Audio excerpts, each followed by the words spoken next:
quais são as doenças psiquiátricas que precisam de diagnóstico diferencial com o transtorno bipolar?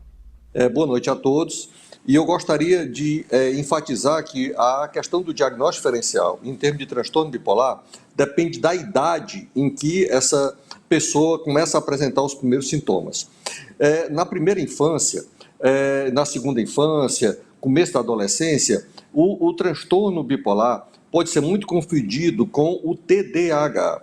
A diferença fundamental entre os dois está que o TDAH não tem a euforia que o transtorno bipolar tem.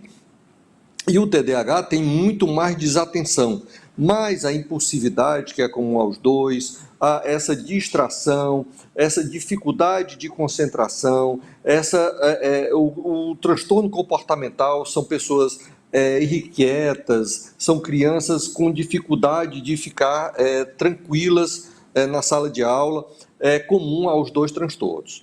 Quando começa a adolescência, muito frequentemente você vai ter comorbidades associadas com o transtorno bipolar.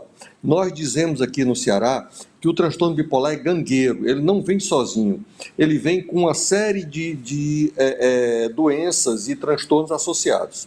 Na adolescência, um dos principais diagnósticos diferenciais é a questão do álcool e das drogas. Muitos adolescentes nos procuram, primeiro porque estão no abuso de álcool, no abuso de droga, e quando você vai fazer a história desse paciente, a gente vai observar que muito frequentemente ele tem transtorno bipolar.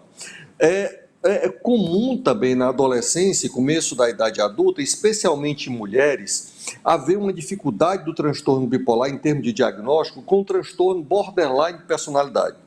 A diferença fundamental é que o transtorno borderline de personalidade ele não vem em episódios, né? Ele faz parte integrante da estrutura de personalidade daquela pessoa. Numa idade mais posterior, lá pelos 30, 40 anos, o diagnóstico diferencial vai ser feito muito com depressão. Então, é comum que as pessoas primeiro sejam diagnosticadas com depressão unipolar do que com depressão bipolar. Então, se você fizer a história bem feita, você vai observar que a gente diz que as pessoas que têm transtorno bipolar têm os seguintes sobrenomes. Pode ser José, pode ser Maria, Paulo, Sérgio, Antônia, mas os sobrenomes excesso, demais, excessivo. Então, na história, essa pessoa trocou demais de faculdade, ela trocou demais de namorado, marido, ela trocou mais de profissão, ela tem muitas tatuagens, ela tem muitas iniciativas e poucas terminativas. Como a gente disse que o transtorno bipolar, ele começa muitas coisas e termina poucas. A pessoa começa 3, 4 atividades e não termina nenhuma. Ele começa a assistir 3 séries, não termina nenhuma. Então, nessa idade, muito frequentemente, a pessoa que tem dificuldade digamos assim, na identificação do transtorno bipolar como tal, vai ser muito confundida com depressão. E em idades posteriores a isso, vai ser um mix disso que a gente vai ter. A questão do álcool, das drogas, da depressão, né? Muito frequentemente, não tão comumente, o TDAH na fase adulta. Então, esses vão ser os grandes diagnósticos diferenciais. A gente tem que entender também que, associado com isso, você vai ter um transtorno muito frequentemente de ansiedade e de dependência química.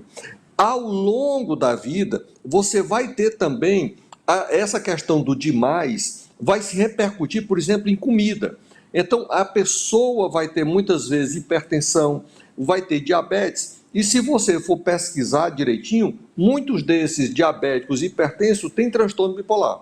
Então, não é fácil o diagnóstico, mas com uma história bem feita, você pode dirimir muitas dúvidas em relação ao diagnóstico desse transtorno que afeta em torno de 1%, quando é mais grave, até 10% quando você pensa no termo de espectro. É um transtorno, infelizmente, muito comum na nossa sociedade, nas nossas comunidades. Quer saber mais sobre o tema? Assista ao programa completo no nosso canal do YouTube, youtube.com/abptv.